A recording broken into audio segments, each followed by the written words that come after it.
Ma'am yes ma'am. पिछले कल जो हमने पढ़ा था वो क्लियर है आपको? पिछले कल हम बात करी थी, हमने डाइजेशन की बात कर रहे थे कि कहाँ पे किस चीज का डाइजेशन होता है। ठीक है, तो हमने यहाँ पे बात कर ली थी पिछले कल डाइजेशन ऑफ कार्बोहाइड्रेट्स की, और एक हमने बात कर ली थी आपके पास डाइजेशन ऑफ प्रोटीन्स। ठीक है, आज हम नेक्स्ट बात करेंगे आपके पास digestion of fats and digestion of nucleic acids. Clear है? ठीक है, अभी हम बात करते हैं आपके पास डाइजेशन ऑफ फैट्स।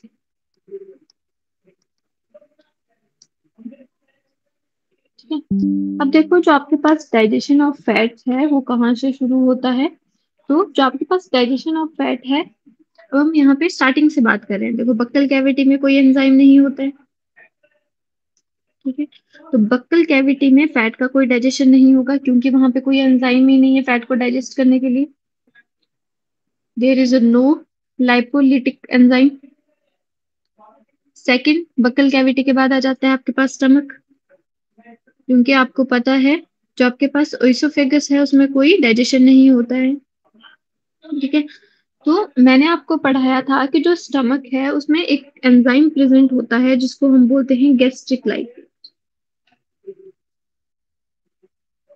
ठीक है, अगर लाइपेज है तो क्या करेगा, कैसी एक्टिविटी होगी इसकी, लाइपोलिटिक एक्टिविटी होगी, मतलब फैट्स को ब्रेक डाउन करेगा।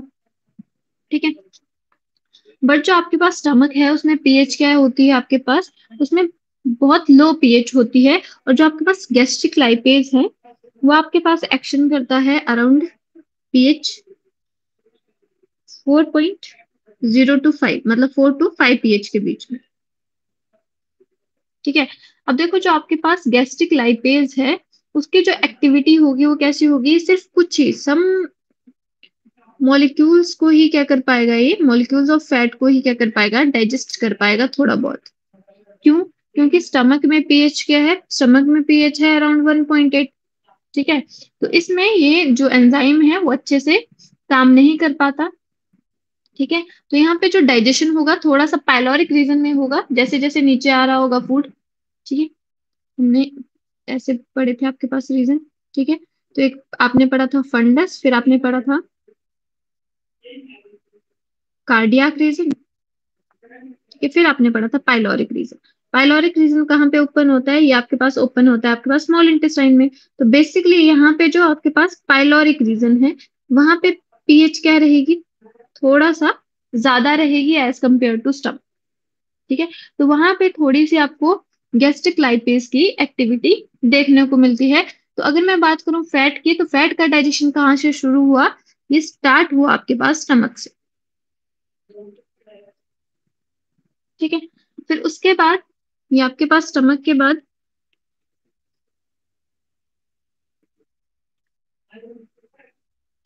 स्टमक के बाद फूड कहाँ जाता है, ऐसे स्मॉल इंटेस्टाइन में। ठीक है, शी शेप, जो स्मॉल इंटेस्टाइन का जो फर्स्ट स्ट्रक्चर होता है जिसको हम डुडेनम बोलते हैं, फर्स्ट पार्ट। और डुडेनम कैसा होता है आपके पास, सी शेप्ड होता है। ठीक है, ये जो आपके पास स्ट्रक्चर दिख रहा है ये कैसा है, जो शी शेप स्ट्रक्चर है इसको हम बोलते हैं डुडेनम। ठीक है, अब आपको पता है जो स्टमक है उसके यहाँ पे अपर साइड में क्या होता है आपके पास, ऐसे बाइलोब्ड ग्लैंड होती है जिसको हम क्या बोलते हैं, जिसको हम लीवर बोलते हैं। ठीक है, और लीवर क्या सिक्रीट करता है आपके पास, लीवर सिक्रीट करता है बाइल। ठीक है, और बाइल कहाँ स्टोर होता है, गॉल ब्लैडर में। ये हमने सब कुछ पढ़ लिया है। ठीक है, और कॉमन बाइल डक्ट के थ्रू वो यहाँ से होता हुआ कहाँ आएगा, यहाँ पे जो ड्यूडेनम का जो इंटेस्टाइन का फर्स्ट पोर्शन है ड्यूडेनम, वहां पे रिलीज होता है। ठीक है, तो फर्स्ट है यहाँ पे किसका एक्शन होगा, यहाँ पे अब एक्शन होगा बाइल का। ठीक है, पहले किसका एक्शन हुआ, सबसे पहले एक्शन हुआ गैस्ट्रिक लाइपेज का। उसके बाद जो सेकंड एक्शन एक्शन होगा वो किसका होगा, अब यहाँ पे वो ऐसे हमें पता है कि क्या होता है बेसिकली हमने क्या पढ़ा कि माउथ में डाइजेशन हो रहा है, उसके बाद स्टमक में होता है, फिर कौन एक्ट करता है, पैनक्रियाटिक जूसेस एक्ट करते हैं, फिर इंटेस्टाइनल जूसेस एक्ट करते हैं, ठीक है। बट यहाँ पे जो आपके पास इंटेस्टाइन रीजन है वहीं पे क्या होता है, पैनक्रियाटिक जूसेस भी रिलीज होते हैं और वहीं पे बाइल जूसेस भी रिलीज होते हैं। बट बाइल कब रिलीज होगा, जब फैट का डाइजेशन होगा, ठीक है। तो उसी केस में क्या होगा, बाइल रिलीज होगा, क्योंकि हमें पता है बाइल किस में हेल्प करता है, इमल्सिफिकेशन ऑफ फैट में,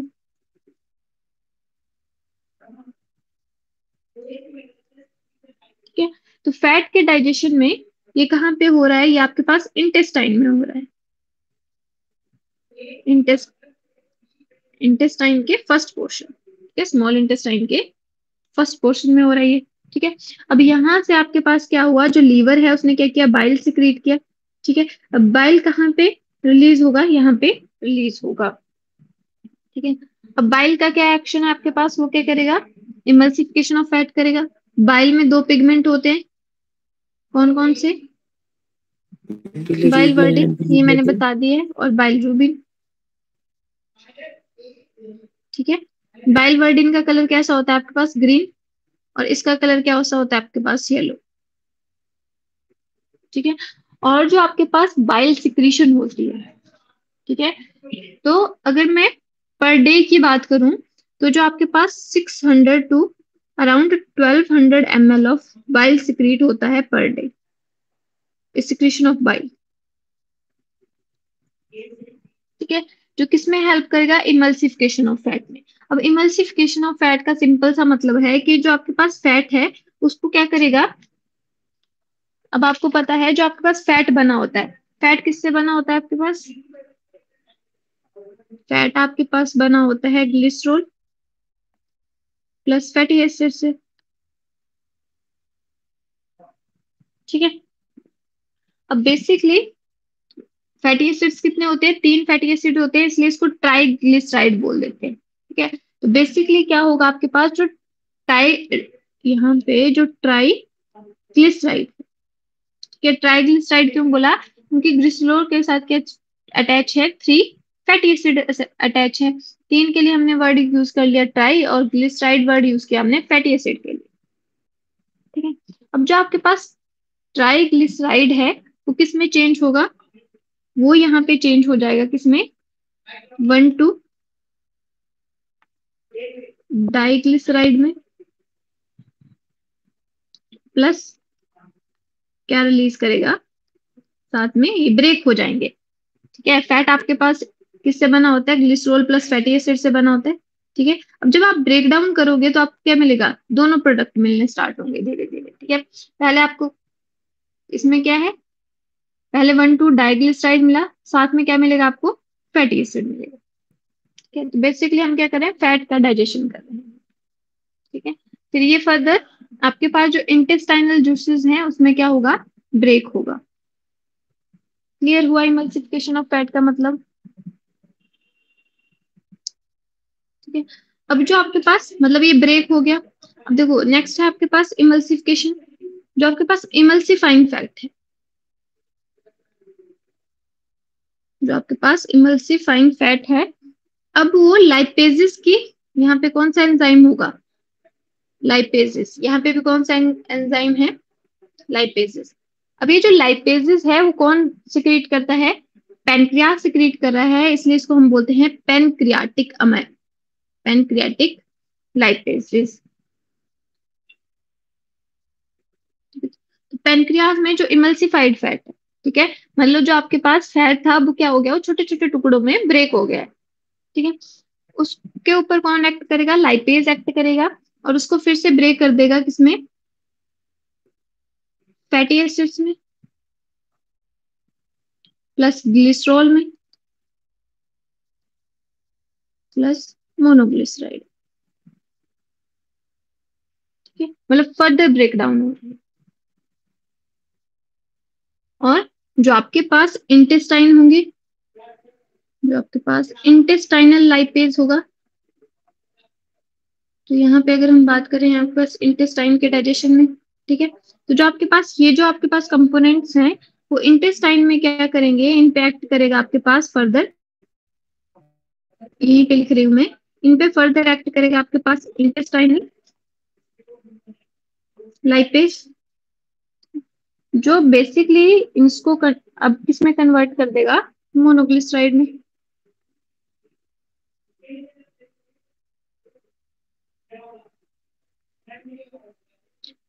कुछ डाइजेशन कहाँ पे होगी, पैनक्रियाज में हो जाएगी, जो रिमेनिंग रहेगी वो कहाँ पे हो जाएगी, इंटेस्टाइन में हो जाएगी। और further with the help of enzyme isomerase it can be converted into the glycerol plus a facet, glycerol plus a fatty acid। और यहाँ पे जो एंजाइम एक्ट करेगा वो है आपके पास आइसोमेरेज। ठीक है, यहाँ पे आइसोमेराइजेशन होगी तो आइसोमेरेज एंजाइम, जो बेसिकली किसमें एक्ट कर रहा है, जो आपके पास मोनोग्लिसराइड है, ठीक है, उसको अब ब्रेक कर दे रहा है ग्लिसरॉल में प्लस फैटी एसिड। इतना क्लियर हुआ आपको?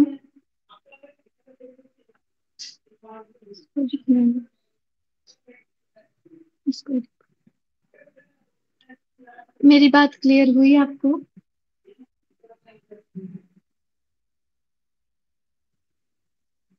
मेरी आवाज आ रही है? मैम ये थोड़ा यस सा मैम। रिपीट कर दो, पेनक्रियाटिक लाइपेज का एक्शन जो हुआ ना मैम, ये रिपीट कर दो मैम। सिंपली देखो, मैं इसको एक फ्लो चार्ट के फॉर्म में बनाती हूँ।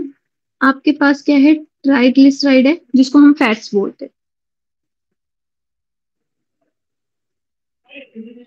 ठीक है, जिसको हम फैट्स बोलते हैं। वो लाइपेज के एक्शन में किसमें चेंज होगा, 1 2 डाइग्लिसराइड प्लस क्या बना देगा, फैटी एसिड। फिर ये जो आपके पास 1 2 डाइग्लिसराइड है वो फिर से लाइपेज के एक्शन में चेंज हो जाएगा। किसमें चेंज होगा, अब ये आपके पास चेंज हो जाएगा 2 मोनोग्लिसराइड प्लस फैटी एसिड। और ये फर्दर आपके पास चेंज हो जाएगा किसमें, 1 मोनोग्लिसराइड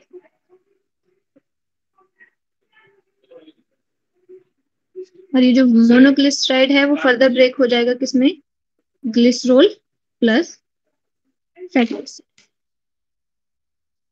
ये हो रहा है बेसिकली, ठीक है। और एंजाइम कौन सा एक्ट करेगा इन सब पे, लाइपेज एंजाइम एक्ट करेगा, ठीक है। तो बेसिकली इंटेस्टाइन में आपके पास क्या हो रहा है, बेसिकली ये इसके मोनोमर फॉर्म में चेंज हो जा रहा है, ठीक है। मोनोग्लिसराइड अब डिवाइड हो गया, उसने क्या बना दिया, ग्लिसरॉल अलग कर दिया और फैटी एसिड को अलग कर दिया। क्लियर है? Yes ma'am.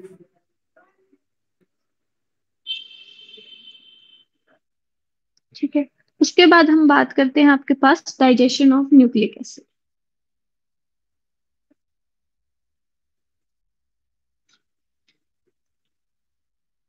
यहाँ पे बात कर रहे हैं डाइजेशन ऑफ न्यूक्लिक एसिड, ठीक है। तो आपको पता है जो न्यूक्लिक एसिड्स हैं उसमें क्या आता है आपके पास, दो न्यूक्लिक एसिड्स की ही बात करते हैं हम, एक डीएनए की बात करते हैं, एक हम बात करते हैं आरएनए, ठीक है। अब जो आपके पास डीएनए और आरएनए हैं उनको हाइड्रोलाइज करने के लिए, मतलब उनको ब्रेक करने के लिए, देखो स्टमक में कोई एंजाइम नहीं होता है, ना ही माउथ में होता है, ठीक है। अब मैं बात करूं माउथ में, तो क्या होता है, हमने कोई ऐसा एंजाइम नहीं पढ़ा जो इनके डाइजेशन में हेल्प कर रहा है, ठीक है, ना ही स्टमक में होता है, ठीक है। तो इनका जो डाइजेशन होता है न्यूक्लियसिस का, न्यूक्लियसिस का डाइजेशन स्टार्ट होता है आपके पास पैनक्रियाटिक जूसेस, ठीक है। क्योंकि आपके पास जो पैनक्रियाटिक जूसेस हैं उसमें आपके पास दो एंजाइम होते हैं, ठीक है। एक आपके पास आरएनएज होता है और एक आपके पास डीएनएज होता है, ठीक है। डीऑक्सीराइबोन्यूक्लिक एसिड और राइबोज न्यूक्लिक एसिड, ठीक है। तो ये जो आपके पास जब एज लग गया तो इसका मतलब क्या है, ये एंजाइम की तरह एक्ट कर रहा है, ठीक है। और ये बेसिकली क्या करेगा, अब आपको पता है जो आपके पास आरएनए है वो किस पे एक्ट करेगा, आरएनए पे एक्ट करेगा, उसको क्या करवाएगा, हाइड्रोलिसिस ऑफ आरएनए करवाएगा, और यहाँ पे किसकी होगी हाइड्रोलिसिस, हाइड्रोलिसिस ऑफ डीएनए। ठीक है। अब आपको पता है जो आपके पास डीएनए है वो कैसे बना होता है। ठीक है, क्या होता है, पेंटोज शुगर होती है सेंटर में,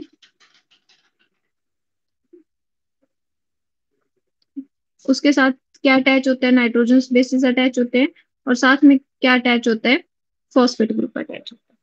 ठीक है, ऐसे ही बनता है। ठीक है, इसको हम क्या बोलते हैं, जब आपके पास सिर्फ क्या है, pentose sugar plus nitrogen bases ही है, तो वो क्या आपके पास, उसको हम बोलते हैं न्यूक्लियोसाइड। ठीक है, जब इसके साथ फॉस्फेट ग्रुप भी अटैच हो जाता है तो अब हम इसको बोलते हैं न्यूक्लियोटाइड।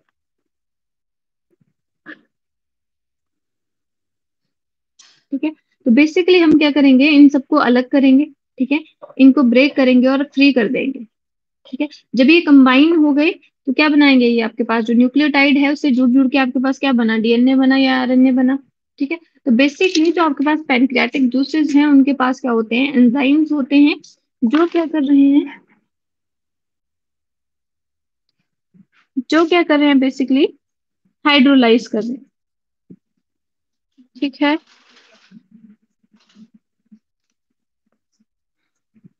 ऐसे ही आपके पास जो आपके पास इंटेस्टाइन है, जो आपके पास इंटेस्टाइनल जूस है उसके पास भी क्या होते हैं, एंजाइम्स होते हैं। जैसे फर्स्ट है न्यूक्लियस। ठीक है, बेसिकली आपको पता है जो आपके पास न्यूक्लियस है वो क्या करेगा, न्यूक्लिक एसिड को एंड न्यूक्लियोटाइड्स को अलग कर देगा। ठीक है, बेसिकली क्या हो रहा है, या तो आपके पास क्या होगा, अगर आपके पास फॉस्फेट ग्रुप को, पहले फॉस्फेट ग्रुप को अलग किया जाएगा, ठीक है, तो आपके पास क्या बचेगा, न्यूक्लियोसाइड बचेगा। ठीक है, अब जो आपके पास न्यूक्लियोसाइड्स है, ठीक है, ऐसे है, देखो, अगर मैंने फॉस्फेट ग्रुप को डिटैच करना हो तो मैं कौन सा एंजाइम यूज करूंगी, फॉस्फेटेज। ठीक है, जो क्या करेगा, बेसिकली इसको अलग कर देगा। वैसे ही न्यूक्लियसिस के लिए अगर मैंने नाइट्रोजन बेसिस को अलग करना हो तो मैं इसके लिए एंजाइम यूज करूंगी, जो क्या करेगा, इसको अलग कर देगा। ठीक है, और न्यूक्लियोसाइडेज, मैंने इन दोनों को अलग करना हो, किसको, शुगर को, पेंटोज शुगर को और नाइट्रोजन बेसिस को, तो ये इनको क्या बोलते हैं, हम न्यूक्लियोसाइड बोलते हैं। तो इसके लिए मैं एंजाइम कौन सा यूज करूंगी, न्यूक्लियोसाइडेज,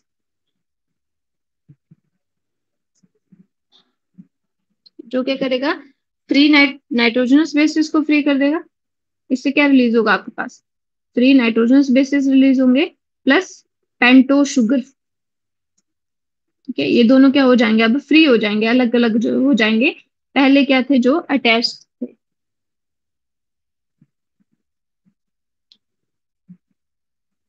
क्लियर हुआ, मेरी आवाज आ रही है आपको। यस। ठीक है, तो बेसिकली अगर आपसे पूछा जाए कि जो आपके पास न्यूक्लिक एसिड है उनका डाइजेशन कहाँ पे स्टार्ट होता है, तो उनका डाइजेशन स्टार्ट होता है आपके पास पेनक्रियाज से। ठीक है, और पेनक्रियाज में जो आपके पास न्यूक्लिक एसिड है, ठीक है, ये कन्वर्ट होते हैं किसमें,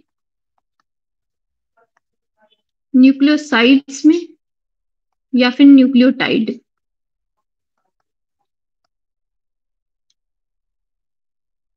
ठीक है, और फर्दर जो आपके पास न्यूक्लियोसाइड और न्यूक्लियोटाइड है वो इंटेस्टाइनल जूसेस में जाके ब्रेक हो जाते हैं, और आपके पास फिर क्या हो जाएगा, फॉस्फेट अलग हो जाएगा।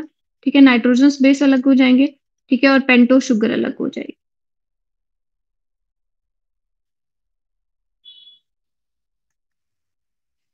क्लियर है,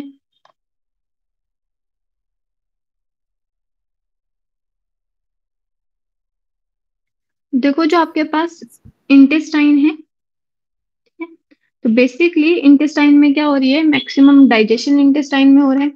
ठीक है, कौन से पोर्शन में हो रहा है, स्मॉल इंटेस्टाइन के फर्स्ट पोर्शन में हो रहा है, जिसको हमने बोला ड्यूडेनम।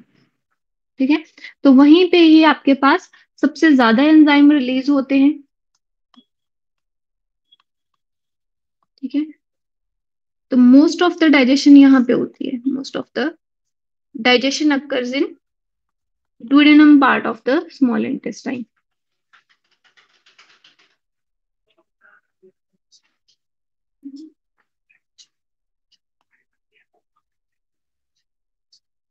ठीक है।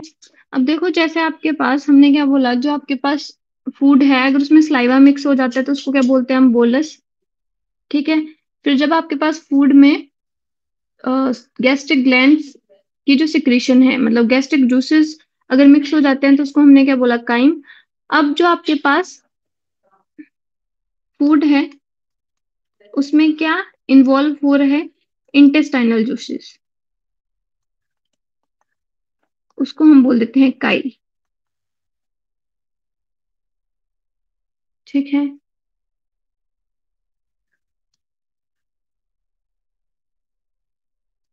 उसके बाद बात करेंगे हम लार्ज इंटेस्टाइन की।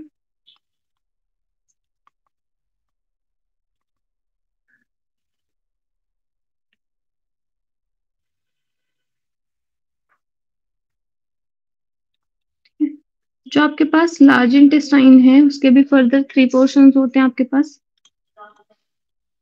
सिकम, कलोन और रेक्टम। ठीक है। जो आपके पास सिकम है वो smallest and blind sac area है, किसका है, लार्ज इंटेस्टाइन का है। And it is also the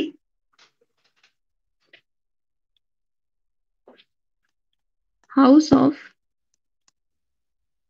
many symbiotic bacteria. ठीक है। तो बहुत सारे जो आपके पास सिम्बायोटिक बैक्टीरिया हैं वो कौन से रीजन में प्रेजेंट होते हैं, वो आपके पास सिक्कम रीजन में प्रेजेंट होते हैं। और ये किसका रीजन है, ये आपके पास रीजन है लार्ज इंटेस्टाइन का। ठीक है। फॉर एग्जाम्पल जैसे ई कोलाई है। ठीक है। सिम्बायोटिक एसोसिएशन का सिंपल सा मतलब है आपके पास कि क्या कर रहे हैं, ये डाइजेशन में हेल्प कर रहे हैं और बेसिकली हमसे न्यूट्रिशन भी ले रहे हैं। ठीक है। और हमारी बॉडी में रिसाइड भी कर रहे हैं। ठीक है। उसके बाद आपके पास जो नेक्स्ट पोर्शन आता है, साथ में इसी के पास जो आपके पास सिक्कम पोर्शन होता है। अब देखो जो आपके पास स्मॉल इंटेस्टाइन है ना, ठीक है, तो स्मॉल इंटेस्टाइन का लास्ट पोर्शन है। ठीक है। कौन है स्मॉल इंटेस्टाइन का लास्ट पोर्शन, का क्या नाम है, जी जी। डुodenum, jejunum एंड इलियम। ठीक है। तो यहाँ पे जो आपके पास स्मॉल इंटेस्टाइन है अब वो किस में ओपन होगी, यहाँ पे ऐसे ब्लाइंड सैक स्ट्रक्चर है जिसको हमने क्या बोला, लार्ज इंटेस्टाइन का फर्स्ट पोर्शन बोल दिया। ठीक है, ऐसे स्ट्रक्चर है। ठीक है। इसके पास ही ऐसे एक फिंगर लाइक प्रोजेक्शन होती है जिसको हम क्या बोलते हैं, वर्मीफॉर्म अपेंडिक्स बोल देते हैं।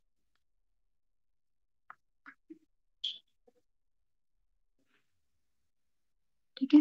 और ये जो आपके पास वर्मीफॉर्म अपेंडिक्स है वो कैसा ऑर्गन है, वो एक वेस्टिजियल ऑर्गन है, मतलब इसका कोई फंक्शन नहीं है। ठीक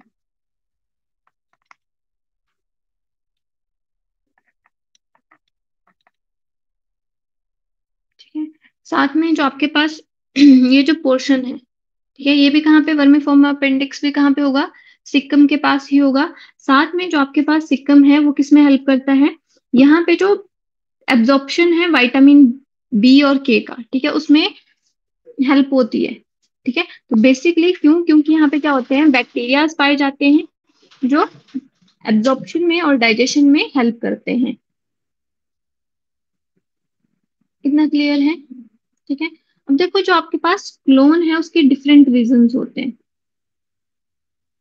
ठीक है। आपने पढ़ा होगा ऐसे, मान लो अगर ये मैं थोड़ा सा बना रही हूँ, मेरे पास स्मॉल इंटेस्टाइन है।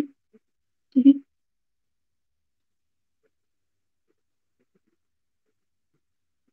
So, इसके अंदर स्मॉल इंटेस्टाइन होगी, ये हमारे पास ऐसे लार्ज इंटेस्टाइन है।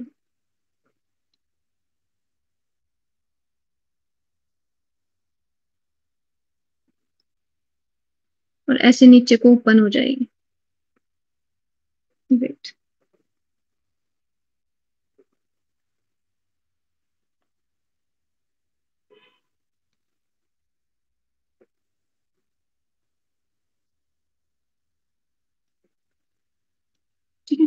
तो बेसिकली जो आपके पास लार्ज इंटेस्टाइन है, ये जो इसका पोर्शन है इसको हम बोलते हैं कोलोन, ठीक है। इस पोर्शन को हम बोलते हैं रेक्टम, ठीक है। इस पोर्शन को हमने क्या बोला है, इसको हम बोल दिया सिक्कम, ठीक है। और ये जो पोर्शन होता है इसको हम बोलते हैं कोलोन। अब देखो जो कोलोन है, अब देखो यहाँ से जो आपके पास अनडाइजेस्टेड वेस्ट है, ठीक है, मतलब जो आपके पास वेस्ट मटेरियल है, जो फूड जिसकी एब्जॉर्प्शन नहीं हुई स्मॉल इंटेस्टाइन में, ठीक है, और जो डाइजेस्ट नहीं हुआ स्मॉल इंटेस्टाइन में, अब वो फिकल मैटर बन जाएगा बेसिकली, ठीक है। तो वो कहाँ से रिमूव होगा, यहाँ से सिक्कम से जाएगा, फिर यहाँ पे क्लोन से। अब क्लोन इसको हम बोलते हैं, अब देखो ऊपर की साइड मूवमेंट हो रही है, ठीक है, तो इसको हम क्या बोलेंगे, असेंडिंग, ठीक है। तो आपके पास क्या है, ये असेंडिंग क्लोन है। मतलब जो आपके पास क्लोन है उसके भी क्या होते हैं, आपके पास डिफरेंट रीजंस होते हैं। मेरी बात क्लियर है, मेरी बात समझ पा रहे हो आप? Yes ma'am. ठीक है, तो इसके क्या है, ये जो ये वाला जो रीजन है इसको हम बोलेंगे असेंडिंग क्लोन, ठीक है। फिर हम ये वाला जो रीजन है इसको हम बोलेंगे ट्रांसवर्स क्लोन, इसको हम बोलेंगे डिसेंडिंग क्लोन। अब ये वाला जो रीजन है वो थोड़ा सा ऐसे एस शेप लग रहा है, इसको हम बोलते हैं सिग्मोइड क्लोन। ये बोलना चाह रही हूँ मैं, ठीक है। ये जो, अब देखो यहाँ पे जो फिकल मैटर है वो ऊपर वाली साइड जा रहा है, ठीक है। इसीलिए इस रीजन को हमने क्या बोल दिया, ये जो रीजन है आपके पास इसको हमने बोल दिया असेंडिंग क्लोन, असेंडिंग क्लोन, ठीक है। इस रीजन को हमने बोल दिया ट्रांसवर्स क्लोन,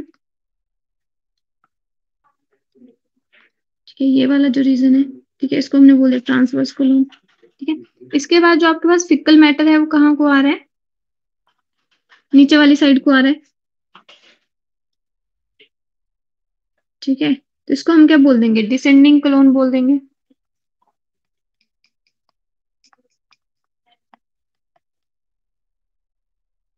ठीक है।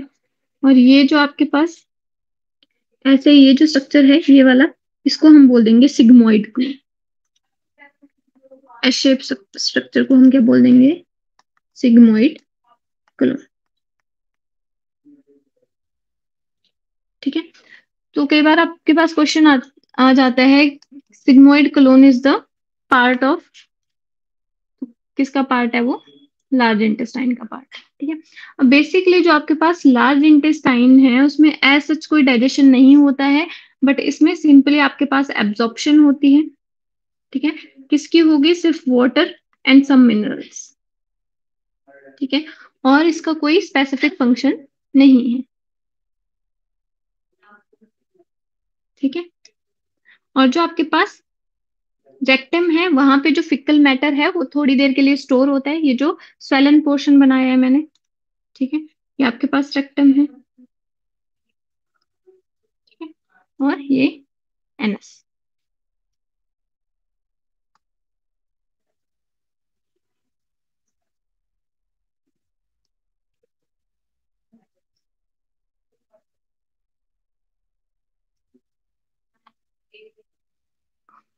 ठीक है।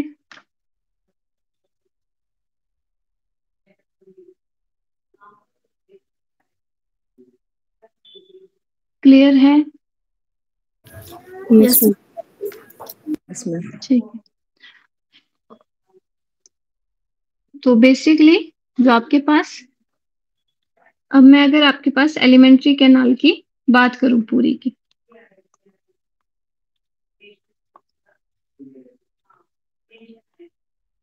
ठीक है, तो एलिमेंट्री कैनाल कहाँ से स्टार्ट हुई, माउथ से, माउथ के बाद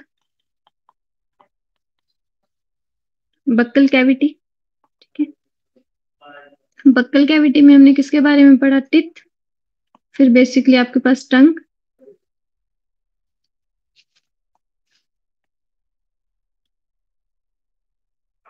और हमने पढ़ी स्लाइवरी ग्लैंड्स, ठीक है।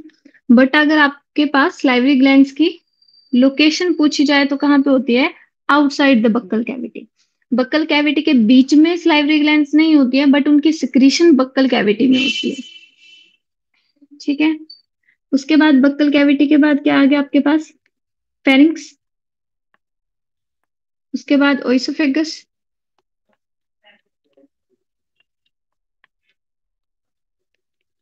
उसके बाद आपके पास आया स्टमक। ठीक है। और स्टमक में आपने क्या पढ़ी? गैस्ट्रिक ग्लैंड्स पढ़ी।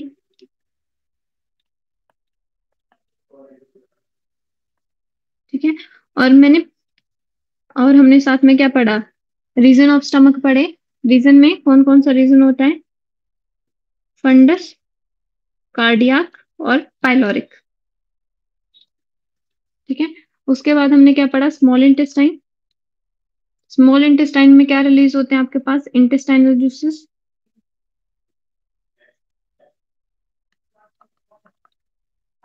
ठीक है। और स्मॉल इंटेस्टाइन के कौन कौन से पार्ट होते हैं? डुodenum,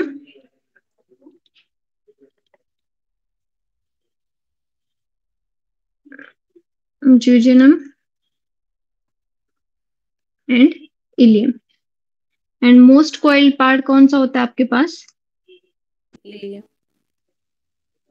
इलियम।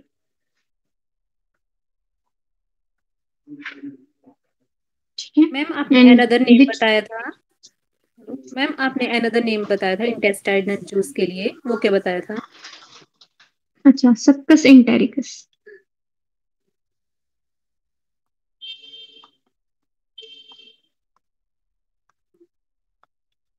ठीक है। और साथ में जो आपके पास इंटेस्टाइन के मूवमेंट है उसको कई बार बाउल मूवमेंट भी बोल देते हैं। ठीक है, कि बाउल मूवमेंट की आपके पास कोइलेशन सबसे ज्यादा कहाँ पे होती है? कम होती है। ठीक है, तो सबसे ज्यादा कोइल कहाँ पे होती है? इलियम रीजन में होती है। जो आपके पास ड्यूडेनम है वहां पे मोस्ट ऑफ द आपके पास जो सिक्रीशन होती है वो कहाँ पे होती है? ड्यूडेनम में होती है। ठीक है, तो और मोस्ट ऑफ द डाइजेशन भी कहाँ पे होगा फिर? ड्यूडेनम में ही होगा। और जूजनम और इलियम में क्या है आपके पास? मोस्ट ऑफ द कोइलेशन है। अगर कॉइल्ड है तो मतलब बहुत ज्यादा ऐसे सरफेस एरिया को इंक्रीज कर रही है। अगर सरफेस एरिया को इंक्रीज कर रही है तो एब्जॉर्प्शन भी सबसे ज्यादा वहीं पे होगी जहां पे कोइलेशन सबसे ज्यादा होगी। ठीक है। उसके बाद हमने पढ़ा लार्ज इंटेस्टाइन।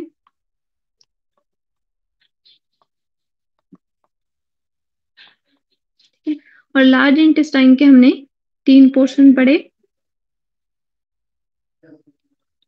सिक्कम, कलोन और रेक्टम एंड लास्ट में एनस।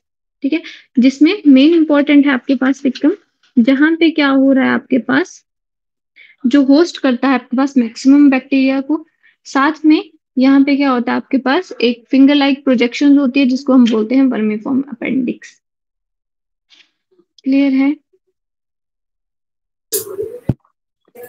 Yes ma'am.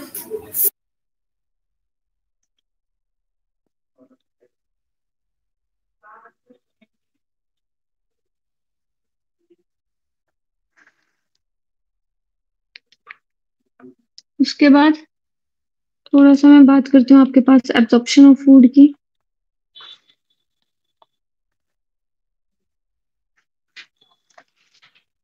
ठीक है।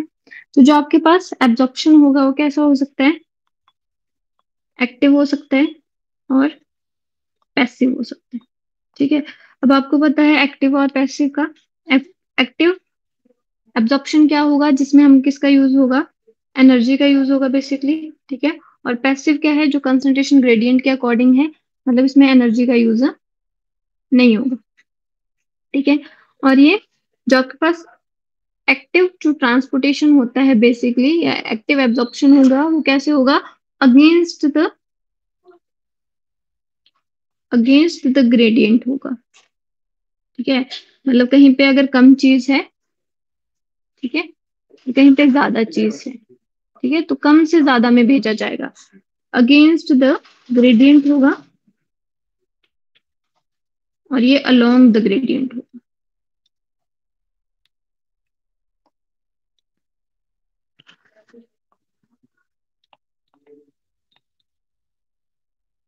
ठीक है। देखो जो आपके पास पैसिव जो एब्जॉर्प्शन है वो 2 टाइप से होता है। या तो फैकल्टेटिव हो सकता है। ठीक है, जिसको क्या कर रहा है आपके पास? कोई प्रोटीन्स फैसिलेट कर रही हैं या फिर क्या हो सकता है, सिंपल डिफ्यूजन के थ्रू हो सकता है। या तो सिंपल हो सकता है, ये कैसा हो सकता है, जिसको फैसिलिटेट करेंगी कोई और प्रोटीन्स, मतलब हेल्प करेंगे, ठीक है, तो उसको हम बोलेंगे फैसिलिटेटिंग हो सकता है, ठीक है। और कैसा हो सकता है, सिंपल हो सकता है, ठीक है। जैसे कि जो आपके पास ग्लूकोज है, ठीक है, ग्लूकोज का जो आपके पास एब्जॉर्प्शन होगा वो कैसा होगा, एक्टिव भी होगा, सिंपल डिफ्यूजन के थ्रू भी होगा, मतलब higher concentration to lower concentration, और फैसिलिटेटिंग मतलब उसको प्रोटीन्स भी हेल्प करेंगी, ठीक है। तो जो तीनों तरीके हैं उससे क्या होता है, आपके पास ग्लूकोज एब्जॉर्ब होता है, ठीक है। मेनली हम इसमें जो बात करेंगे वो हम करेंगे एब्जॉर्प्शन ऑफ फैट्स की, क्योंकि जो आपके पास फैट है वो फिर से, जो आपके पास एपिथेलियल सेल्स हैं वहां पे जाके फिर से ट्राइग्लिसराइड की फॉर्म में चेंज होता है, और उस पे प्रोटीन की, लाइपोप्रोटीन की कवरिंग हो जाती है, ठीक है, जिसको हम बोलते हैं काइलोमाइक्रोन, ठीक है। और अब देखो ये जो एब्जॉर्प्शन होगी वो बेसिकली कहाँ पे हो रही है, जो आपके पास स्मॉल इंटेस्टाइन है, ठीक है, वहां के जो सेल्स हैं, एंटेरोसाइट्स, ठीक है। यहाँ पे मान लो ल्यूमन है, ल्यूमन मतलब open space of the small intestine, ठीक है। तो यहाँ पे जो आपके पास क्या हुआ था, प्रोटीन किसमें ब्रेक हुआ, अमाइनो एसिड्स में, ठीक है। तो ये जो अमाइनो एसिड्स हैं वो यहाँ पे एब्जॉर्ब होंगे, ठीक है, और इन सेल्स के थ्रू कहाँ जाएंगे वो, यहाँ पे ब्लड में। अब जो आपके पास ब्लड वेसल्स हैं वो कहाँ प्रेजेंट होती हैं, ये समझ आ रहा है आपको मैं क्या बना रही हूँ।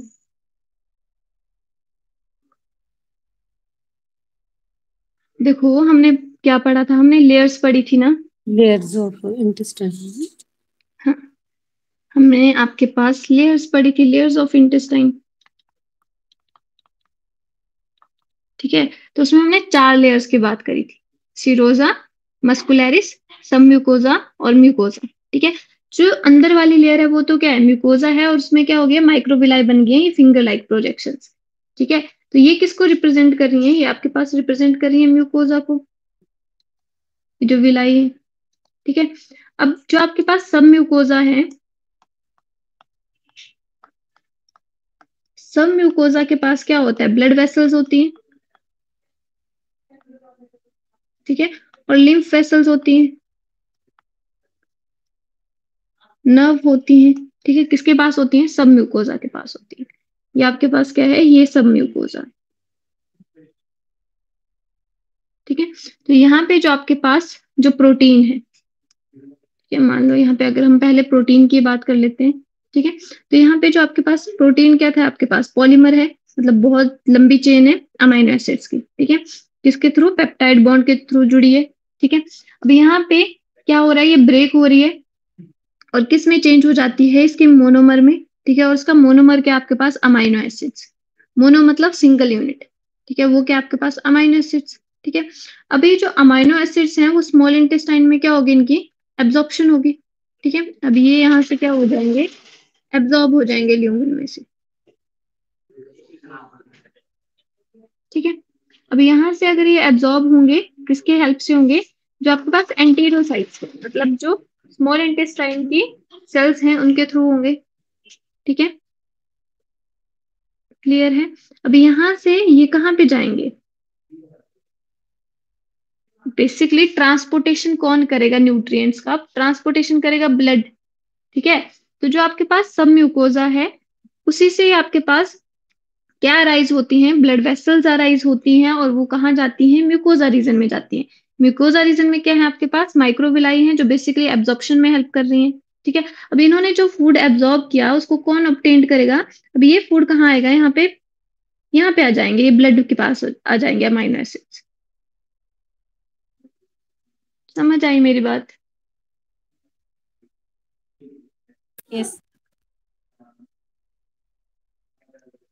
पता लग रहा है आपको मैं क्या बोल रही हूँ, यस मैम। ठीक है। तो ऐसे ही आपके पास ग्लूकोज ठीक है। तो ग्लूकोज जो आपके पास बेसिकली जो आपके पास पॉलीसेक्राइड्स है, ठीक है, जो कार्बोहाइड्रेट्स हैं वो बेसिकली ब्रेक होते हैं, तो ब्रेक होके किस फॉर्म में जाएंगे, ग्लूकोज की, ग्लूकोज से यहाँ पे ट्रांसपोर्ट होंगे। ठीक है। अब यहाँ पे जो ट्रांसपोर्टेशन हो रही है इसकी किसके क्यों हो रही है, क्योंकि एक तो क्या आपके पास जो ग्लूकोज है वो यहाँ पे ज्यादा बन रहा है, तो क्या होगा, सिंपल डिफ्यूजन भी हो सकता है, higher concentration to lower concentration. अब ग्लूकोज आपके पास एसेंशियल है क्योंकि glucose is the instant source of energy, as well as glucose can be stored in the form of glycogen. इस वजह से क्या होगा, आपके पास जो ग्लूकोज है उसकी क्या होगी, एक्टिवली ट्रांसपोर्ट भी होगा वो, और पैसिवली, दोनों तरीके से क्या होगा, वो ट्रांसपोर्ट होगा। क्लियर है। अब सिंपली यहाँ से जो ग्लूकोज है, फ्रक्टोज है, लैक्टोज है, ठीक है, जो आप हमने क्या पढ़ी, मोनोमर यूनिट्स पढ़ी, जैसे ग्लूकोज पढ़ा, फ्रक्टोज पढ़ा, ठीक है, लैक्टोज पढ़ा, ठीक है। तो बेसिकली वो क्या होंगे, ऐसे एब्जॉर्ब हो जाएंगे, एब्जॉर्ब होके कहाँ जाएंगे, वो ब्लड में जाएंगे। ठीक है, यहाँ से क्या करेंगे, ब्लड वेसल्स अराइज कर रहे होंगे। क्लियर है।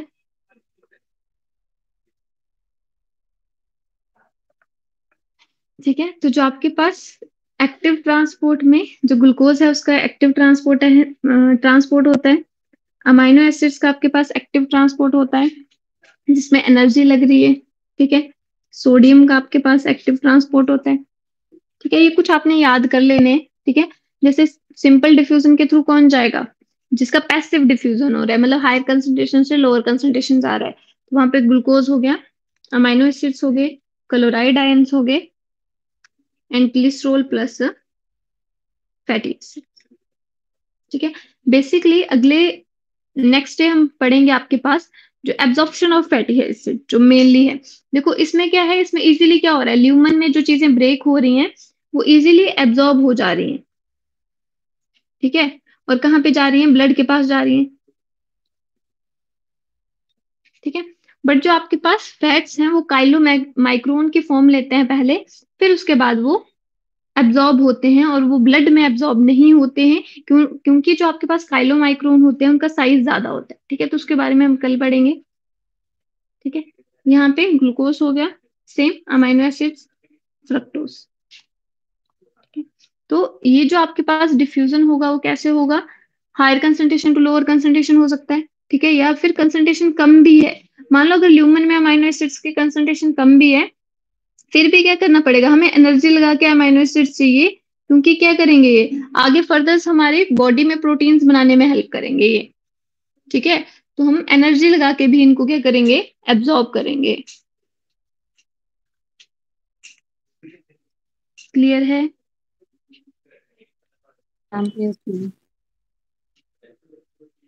क्या बोल रहे हो आप। यस मैम, क्लियर है। Okay, thank you, that's all for today. अगले कल हम पढ़ेंगे आपके पास एब्जॉर्प्शन ऑफ फैट बेसिकली। ठीक है, okay, thank you. Thank you ma'am.